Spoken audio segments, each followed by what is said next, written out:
ಮೈಸೂರಿನ ಸರಗೂರಲ್ಲಿ ನೆನೆ ಹುಲಿ ದಾಳಿಗೆ ರೈತ ಬಲಿಯಾಗಿದ್ದು ಅಧಿಕಾರಿಗಳ ವಿರುದ್ಧ ಗ್ರಾಮಸ್ಥರು ಸಿಡಿದೆದ್ದಿದ್ದಾರೆ. ಆಸ್ಪತ್ರೆಗೆ ಭೇಟಿ ನೀಡಿದ ಸಚಿವ ಖಂಡ್ರೆಗೆ ಮುತ್ತಿಗೆ ಹಾಕಿ ಆಕ್ರೋಶ ಹೊರಹಾಕಿದ್ದಾರೆ.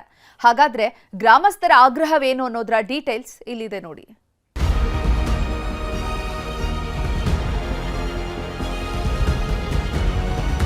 ಸಿಎಂ ಸಿದ್ದರಾಮಯ್ಯ ತವರಿನಲ್ಲಿ ಹುಲಿಗಳ ಅಟ್ಟಹಾಸ ಎಲ್ಲೆ ಮೀರಿದೆ. ಮೂಕ ಪ್ರಾಣಿಗಳು ಅಂತಾನೂ ನೋಡ್ತಿಲ್ಲ, ಮನುಷ್ಯರು ಅಂತಾನೂ ಬಿಡ್ತಿಲ್ಲ. ಸಿಕ್ಕವರ ಮೇಲೆ ಡೆಡ್ಲಿ ಅಟ್ಯಾಕ್ ಮಾಡಿ ರಕ್ತ ಹೀರ್ತಿವೆ. ನಿನ್ನೆ ಮೈಸೂರಿನ ಸರಗೂರಿನಲ್ಲಿ ದನಗಾಯಿಯನ್ನ ಕೊಂದು ಹಾಕಿದೆ. ಅನ್ನದಾತನ ಶವ ಕಂಡು ಇಡೀ ಊರೇ ಬೆಚ್ಚಿ ಬಿದ್ದಿತ್ತು. ಘಟನಾ ಸ್ಥಳಕ್ಕೆ ಸಚಿವರು ಬರ್ತಾರೆ, ಸಮಸ್ಯೆಗೆ ಪರಿಹಾರ ಕೊಡ್ತಾರೆ ಅಂತ ಜನ ರಾತ್ರಿ ಇಡೀ ಕಾದಿದ್ರು. ಆದ್ರೆ ಸಚಿವರು ಮಾತ್ರ ಬರಲೇ ಇಲ್ಲ. ಇದು ಗ್ರಾಮಸ್ಥರ ಆಕ್ರೋಶ ಕೆರಳುವಂತೆ ಮಾಡಿದೆ. ವ್ಯಾಘ್ರನ ಅಟ್ಟಹಾಸ, ಸಾವಿನ ಮನೆ ಸೇರಿದ ರೈತ. ಸಚಿವ ಖಂಡ್ರೆ ವಿರುದ್ಧ ಗ್ರಾಮಸ್ಥರ ಆಕ್ರೋಶ. ಸರಗೂರು ತಾಲೂಕಿನ ಮುಳ್ಳೂರಲ್ಲಿ ನಿನ್ನೆ ರೈತ ರಾಜಶೇಖರ್ ಹುಲಿ ದಾಳಿಗೆ ಬಲಿಯಾಗಿದ್ರು. ಹೀಗಾಗಿ ಶವವಿಟ್ಟು ಗ್ರಾಮಸ್ಥರು ಪ್ರತಿಭಟನೆ ನಡೆಸಿದ್ರು. ಅರಣ್ಯ ಇಲಾಖೆ ಸಚಿವ ಈಶ್ವರ ಖಂಡ್ರೆ ಸರಗೂರು ತಾಲೂಕಿನಲ್ಲೇ ಇದ್ರೂ ಘಟನಾ ಸ್ಥಳಕ್ಕೆ ಬರಲಿಲ್ಲ. ಇದರಿಂದ ರೊಚ್ಚಿಗೆದ್ದ ರೈತರು ಮತ್ತಷ್ಟು ಆಕ್ರೋಶ ಹೊರಹಾಕಿದ್ರು. ಹೀಗಾಗಿ ಗ್ರಾಮಕ್ಕೆ ಶಾಸಕ ಅನಿಲ್ ಚಿಕ್ಕಮಾದು ಭೇಟಿ ನೀಡಿದ್ದು ಅವರಿಗೂ ಕ್ಲಾಸ್ ತೆಗೆದುಕೊಂಡಿದ್ದಾರೆ.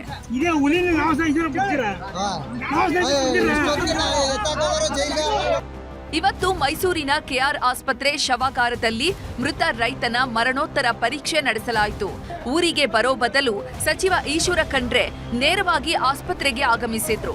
ಈ ವೇಳೆ ರೈತರು ಸಚಿವರಿಗೆ ಘೆರಾವ್ ಹಾಕಿ ಆಕ್ರೋಶ ಹೊರಹಾಕಿದ್ದಾರೆ. ಅಲ್ಲದೆ ಮೃತದೇಹವನ್ನ ಮೈಸೂರಿಗೆ ತಂದಿದ್ದಕ್ಕೆ ಆಕ್ಷೇಪ ಹೊರಹಾಕಿದ್ರು. ಭಾನುವಾರ ಸರಗೂರಿನಲ್ಲಿದ್ದರೂ ಸಚಿವರು ಬರಲಿಲ್ಲ. ಇವತ್ತು ಘಟನಾ ಸ್ಥಳದಲ್ಲಿ ಗಲಾಟೆ ಆಗುತ್ತೆ ಅಂತ ಗೊತ್ತಿತ್ತು, ಅದಕ್ಕೆ ಮೈಸೂರಿಗೆ ಮೃತದೇಹ ತಂದಿದ್ದೀರಿ ಅಂತ ಸಚಿವರನ್ನ ತರಾಟೆಗೆ ತೆಗೆದುಕೊಂಡ್ರು. ಅಲ್ಲದೆ ಅಕ್ರಮ ರೆಸಾರ್ಟ್ಗಳ ವಿರುದ್ಧ ಅಸಮಾಧಾನ ಹೊರಹಾಕಿದ್ರು. ಪೋಸ್ಟ್ ಮಾರ್ಟಮ್ ಸರಗೂರಲ್ಲಿತ್ತು, ಕೋಟೆಲಿತ್ತು. ಪೋಸ್ಟ್ ಮಾರ್ಟಮ್ ಅಲ್ಲೇ ಮಾಡಬಹುದಿತ್ತು. ಮಿನಿಸ್ಟರ್ ನೋಡಬೇಕು ಅನ್ನೋಕ್ಕೋಸ್ಕರ ನಮ್ಮಪ್ಪ ರೈತ ಸಾವಾಗಿರೋದು, ಹುಲಿ ದಾಳಿನ ಸಾವಾಗಿರೋದನ್ನ ಮೈಸೂರು ಕರ್ಕೊಂಡ್ ಬಂದಿದ್ದಾರೆ. ಮೈಸೂರು ತಗೊಬಂದು ಇನ್ನೂ ಮಿನಿಸ್ಟರ್ ತೋರ್ಸಕ್ಕೆ, ಮಿನಿಸ್ಟರ್ ನೋಡಬೇಕು ಅನ್ನೋದು ಇದ್ರೆ ಅಲ್ಲೇ ಬಂದು ನೋಡ್ಬೋದಾಯ್ತು. ಅವ್ರು ತೋರ್ಸಕ್ಕೋಸ್ಕರ ಇಲ್ಲಿ ಕರ್ಕೊಂಡ್ ಬಂದಿದ್ದಾರೆ ಮಿನಿಸ್ಟರ್ನ. ನಾವು ಅದನ್ನೇನು ಕೇಳ್ತಿಲ್ಲ. ಅವ್ರ ಪರಿಹಾರನೂ ಬೇಡ, ಅವ್ರ ಚೆಕ್ಕು ಬೇಡ, ಮಿನಿಸ್ಟರ್ ಬಂದು ನೋಡೋದು ಬೇಡ. ನಮ್ಮ ಅಪ್ಪ ನನ್ನ ಕೈ ಕೊಟ್ಬಿಟ್ಟು ಸಾಕು, ನಾನು ಕರ್ಕೊಂಡು ಹೋಗ್ತೀನಿ. ಇದೇ ವೇಳೆ ಮಾತನಾಡಿದ ಈಶ್ವರ ಖಂಡ್ರೆ, ಇದರ ಬಗ್ಗೆ ನನಗೆ ಮಾಹಿತಿ ಇರಲಿಲ್ಲ. ನಿರ್ಲಕ್ಷ್ಯ ತೋರಿದವರ ವಿರುದ್ಧ ಕಠಿಣ ಕ್ರಮ ಕೈಗೊಳ್ತೇವೆ, ಅಲ್ಲದೆ ಸೂಕ್ತ ಪರಿಹಾರವನ್ನ ನೀಡ್ತೇವೆ ಅಂದ್ರು. ಇದರ ಬಗ್ಗೆ ನನಗೆ ಮಾಹಿತಿ ಇಲ್ಲ. ನಾನು ಅಧಿಕಾರಿಗಳ ಕಡೆಯಿಂದ ಮಾಹಿತಿ ಪಡೆದುಕೊಳ್ಳುತ್ತೇನೆ.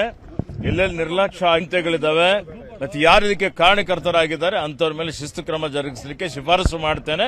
ನಮ್ಮ ಅರಣ್ಯ ಇಲಾಖೆ ಅಧಿಕಾರಿಗಳು ಏನಾದ್ರು ನಿರ್ಲಕ್ಷ್ಯ ಮಾಡಿದ್ರೆ ಅವ್ರ ಮೇಲೂ ಇವತ್ತು ಸೂಕ್ತವಾದಂತಹ ಕ್ರಮ ತೆಗೆದುಕೊಳ್ತೀವಿ ಅನ್ನೋಂಥ ಮಾತನ್ನು ಹೇಳಿಕೆ ಬಯಸ್ತೇನೆ. ಈ ತರ ಆಗ್ತಾ ಇರೋ ಘಟನೆಗಳು ನಮಗೆ ದುಃಖ ತರುತ್ತೆ. ಮಾನವನ ಜೀವ ಅತ್ಯಮೂಲ್ಯವಾದದ್ದು. ಎಲ್ಲಿ ಅಧಿಕಾರಿಗಳ ನಿರ್ಲಕ್ಷ್ಯ ಆಗಿದೆಯೋ ಅಲ್ಲಿ ಹಾಸ್ಪಿಟ್ಲಲ್ಲಿ ಮೂಲಭೂತ ಸೌಕರ್ಯ ಇಲ್ವೋ ಅಥವಾ ತಕ್ಷಣ ಅವರಿಗೆ ಪರಿಹಾರ ಅಥವಾ ಅವ್ರ ನೆರವಿಗೆ ಬರೋಕ್ಕಲ್ಲ, ಸುಮಾರು ವಿಷಯಗಳು ಹೇಳಿದ್ದಾರೆ. ಅದನ್ನೆಲ್ಲ ಗಮನದಲ್ಲಿಟ್ಕೊಂಡು ಜಿಲ್ಲಾಧಿಕಾರಿಗಳು ಸೂಕ್ಷ್ಮವಾಗಿ ಎಲ್ಲನೂ ಈ ಒಂದು ಸೂಕ್ಷ್ಮವಾದಂಥ ಮಾಹಿತಿಗಳನ್ನೊಂದು ಮೊದಲನೇ ಪ್ರಿಲಿಮಿನರಿ ಅಂತ ಒಂದು ಎನ್ಕ್ವೈರಿ ಮಾಡಿ ಅದಾದ್ಮೇಲೆ ನಾವು ವಿಲ್ ಟೇಕ್ ಆಕ್ಷನ್.